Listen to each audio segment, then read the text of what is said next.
Hello and welcome to video 3 of my project to reconstruct the Battle of Foy for a bolt action table. In this video I'm going to be taking a look at the troops that I've built and painted in preparation for the battle. I have to say right from the beginning that I'm no professional painter. I've never done it before in my life, so I'm not really putting these out there as examples of the best way they could be done. They're just basically my first attempt at having a go at building my own soldiers and painting my own soldiers. So please, please bear that in mind. I have included a few tips here and there that I've picked up from other YouTubers. But how well I've applied them, well, you can see that for yourself. But at the end of the day, I think the most important thing, and I've heard this from a lot of people, is that I'm happy with them. And as long as you're happy with them yourself, that's all that really counts. So, I would definitely encourage anyone to just give it a go.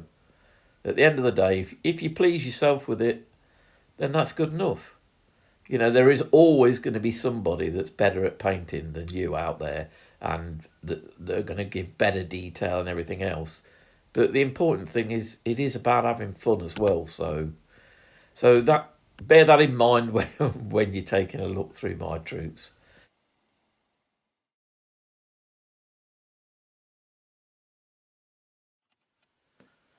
Right, if I just take a brief look at the men as I've got them laid out here.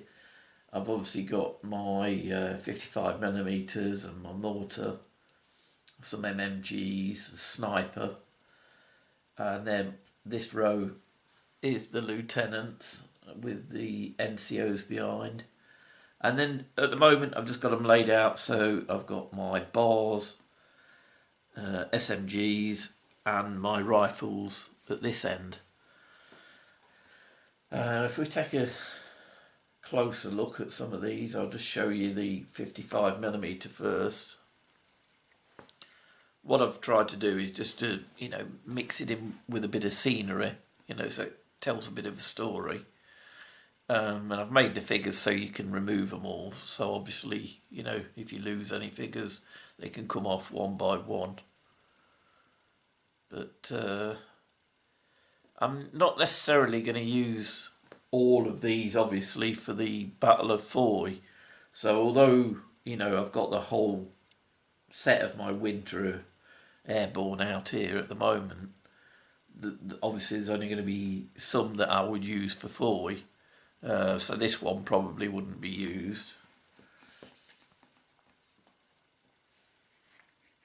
And I've got medium mortar team as well. Again, just chucking a little bit of scenery in around them to make it blend in with the map when it's placed.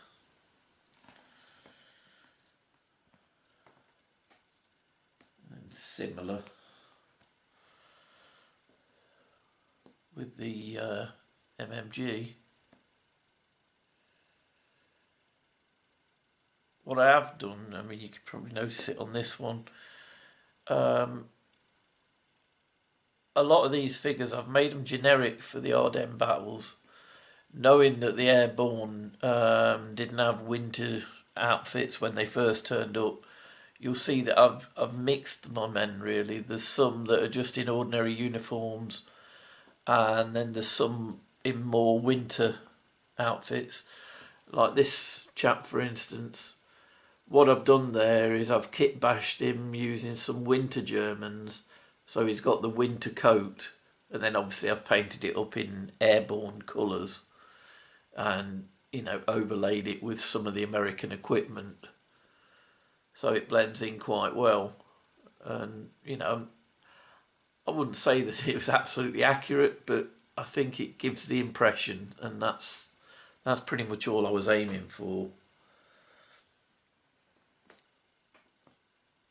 And again, the same with a sniper crew.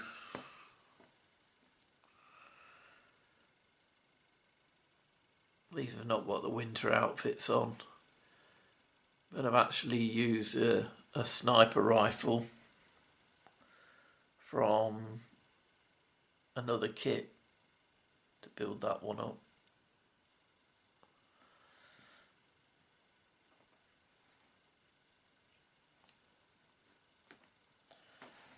Next thing to say is I've also, more so in my non-winter, I'm using a lot more of the STOESSI'S figures from the Band of Brothers. But I have actually got one or two here that are from that. I've got Lieutenant Lipton, who was obviously involved in the battle for Foy. This one's not a STOESSI'S, it's one of the Warlord figures for spears. I've actually got the STOESSI'S spears as well, but he's in the non-winter troops that I've got.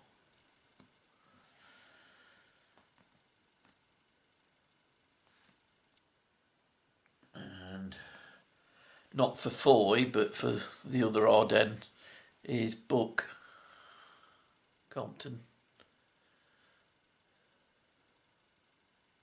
I just wanted to have, you know, some of those figures to represent the team, because that's what I was aiming at really, is like a Band of Brothers team, you know, to represent them. And obviously Doc Rowe.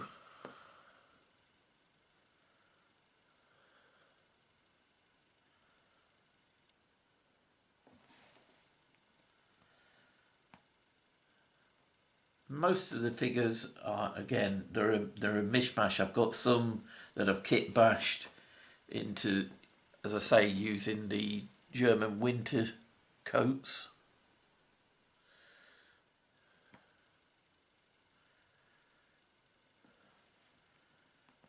And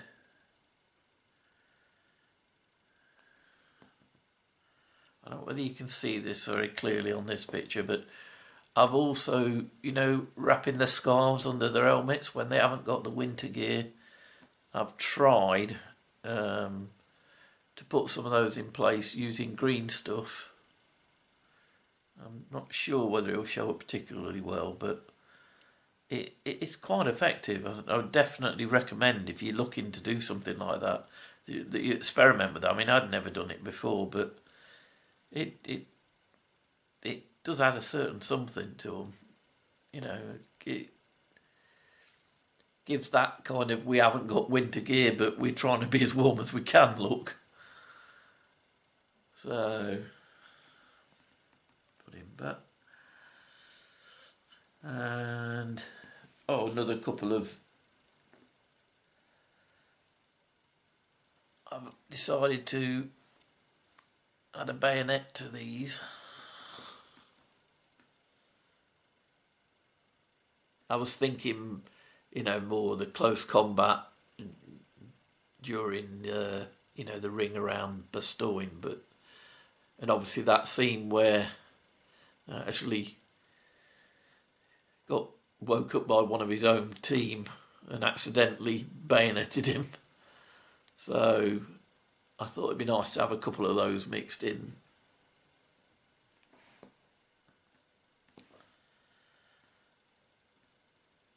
I won't go through all the individual men that I've made, but you can see that basically I've gone for that kind of winter feel on every one of these. So they'll fit into both the Foy battle and the Bastogne. And any kind of winter battle, really. And the other thing to mention was, obviously, I got this from Warlord. I think it's like a part resin, part metal kit. Again, I've winterized it. I probably won't be using it in the Battle of Foy, but I thought it'd be good to have that. Obviously, I'd need it for towing the 55mm if I was using that in a battle. And that was quite good in the sense that You know, when you order these from Warlords, you actually get a sprue of men as well. So I thought it was quite a good price, really.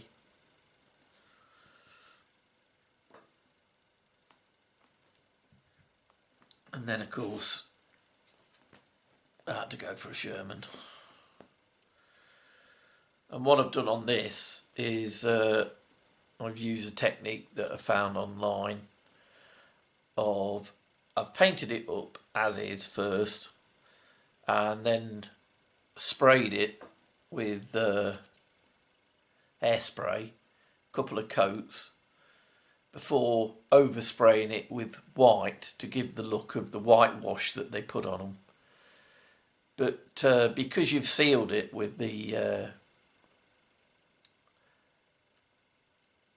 hair lacquer, you can then brush it off if you're gentle with it. I used an old toothbrush and just gently rubbed at the bits I wanted to show through, like the numbers and the emblems, and it gives the look of it being, you know, like weather worn, and where the snow and the whitewash is washed away or ran off the tank. Again, I won't be using this in foy, but obviously I wanted a winter team for all winter battles, so this is basically the whole team that I would select my army from. And that's pretty much it for the US Airborne. So if you just give me a few minutes, and then I'll give you a look at the German forces that I've built.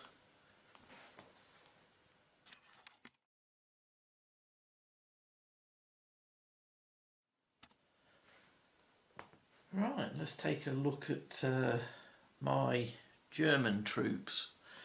Again, like the US Airborne, I wouldn't necessarily be using all of these for the Battle of Foy, but they will be used across all the other winter battles that I want to look at.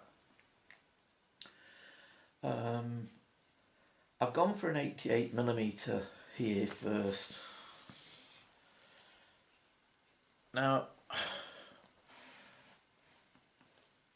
there's lots of different information about the Battle of Foy.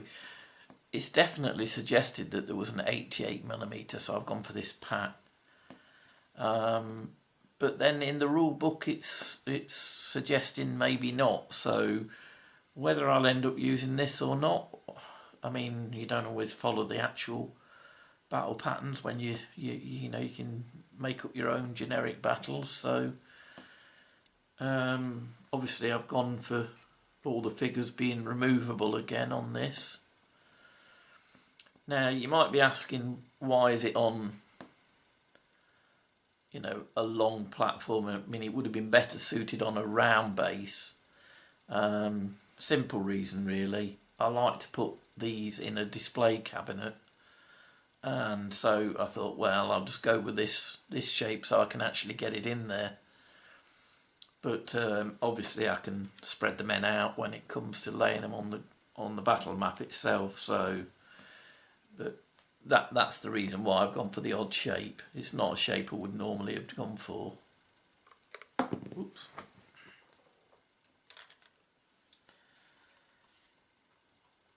The next I've got here is a couple of squads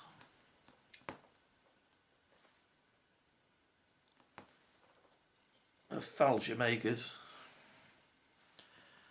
I've gone for on that one, gone for the scenic thing again, for a light machine gun team.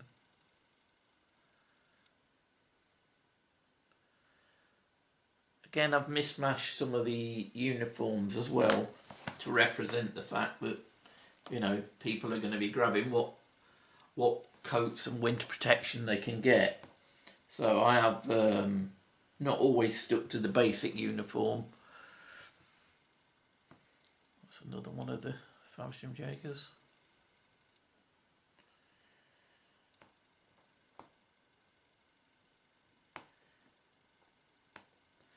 This one's managed to get himself a winter coat.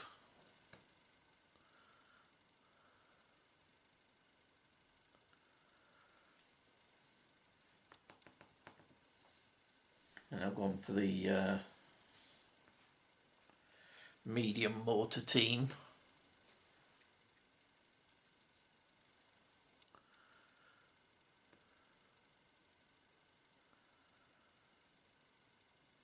These are just going to be, you know, ordinary winter Germans. I can pass them off as various different units, really. And again, I've done the same thing with the little sniper squad.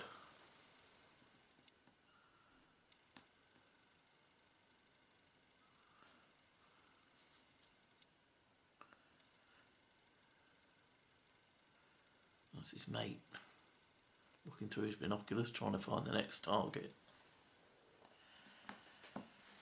As I say, there's two teams of the Fallschirmjägers there. And then I've gone for one squad of Waffen SS. Some are in the normal uniform colouring. Some have grabbed winter coats. He's managed to find some kind of scarf to wrap around his face. Again, that's probably using, I think I used again the green stuff on that.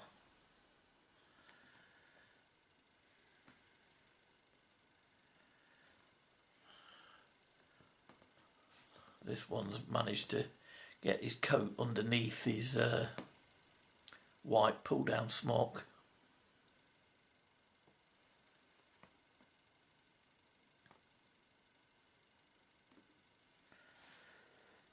And I've gone for another few MMG teams. I always like to base these with a bit of scenery, really, just to give them a bit more interest. But again, I've made them so they're removable. You can see there, the base. It looks okay when he's not there.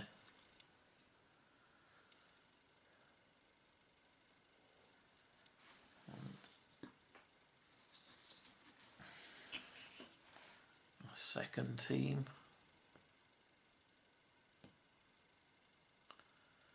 I think the main thing is not to be afraid to mix and match things. You know, I mean, I think I've mentioned it before. I know there's a lot of people that would probably, you know, question some of the uniforms that I've put together. But I've just gone for really the generic feel of a battle, and it suits me. And I think that's where you've got to be brave enough to be different, really, and just do what you want to do, what you think looks right.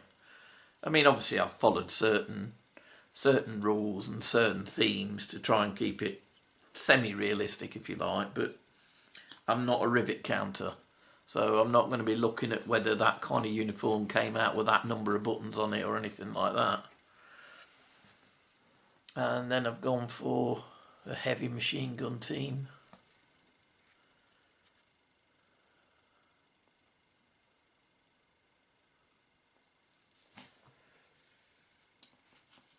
And then the final two squads are Winter Germans and Winter Grenadiers. Again, where I've gone for the light machine guns, I've set them up as a bit of a scenic thing as well. Again, making it removable.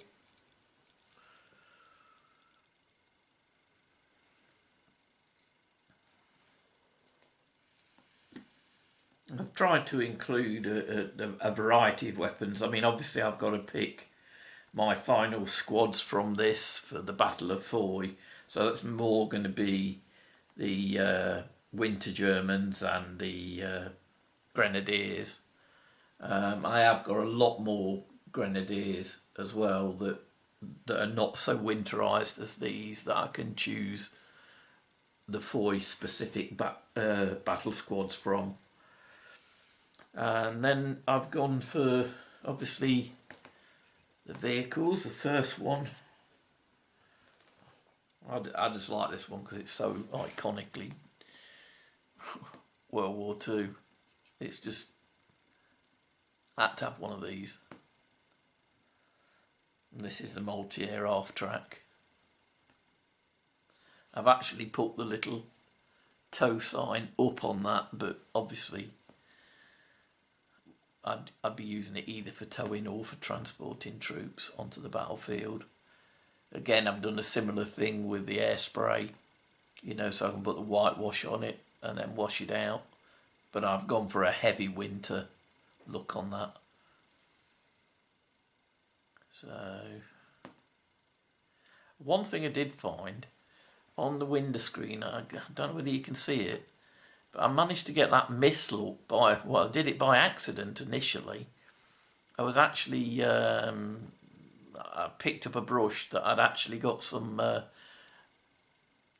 what's it called, the fix for the transfers on, and brushed it across the window, trying to brush some snow off, and it gave that misted look to the window screen, so I went with it and did it to some of the others as well.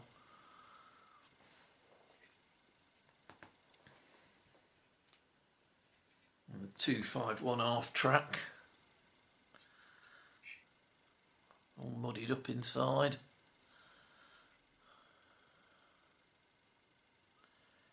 Again, I just couldn't really have a winter German force without including one of these somewhere. Again, probably wouldn't feature in the Battle of Foy, but you know, I need to keep the other battles in mind as well.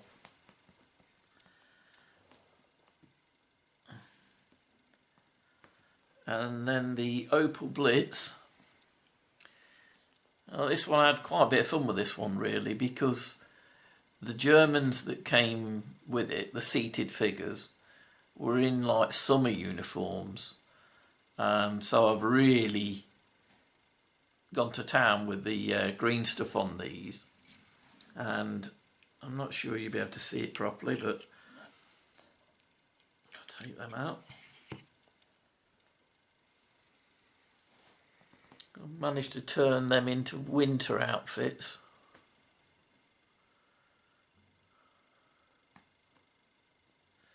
And the hoods, again, green stuff. And once it's painted up, it's quite effective. You know, I didn't know whether it was going to work, but I thought, well, you know, give it a try and see. But I mean, it's brought them through from like spring Germans through to winter Germans, so I think it's done the job. And the other crew, you know, mixed around with the helmets, some in snow camouflage, some not. But then another thing that I decided to do with these, because obviously I want to be able to use the truck for towing or whatever, I wanted the troops removable. So I tried the little magnets in it, and I had to drill into the bottom of the troops. Once it's painted over, you can't see where they are, but that allows, if I put them in, they click in place, but they're very removable. And once they're in, well, there's the test. They're not falling out. But it just gives me a few more options, you know, rather than having one with some in and one with some out. I've got both of it in one. And then the final thing that I've gone for my German crew is a Panther.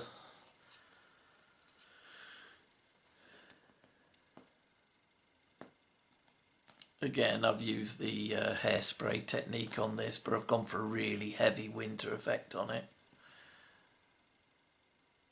And I did see in some old pictures of Foy that I was looking at when I was creating the scenery, I saw one of these, you know, abandoned and damaged. And so I thought, well, yeah, I could use that for Foy. And I think people have suggested that there was a tiger there, but there's lots of other people saying no, there wasn't a tiger at Foy. So I thought, well, if I go for a Panther, that's good enough. And that's basically my main winter troops. As I say, I've got more grenadiers, and I have got some grenadiers that are not winterised that I could even use, you know, for freshly arrived troops that have not, you know, just been shipped in at the last minute. And that's basically the German crew.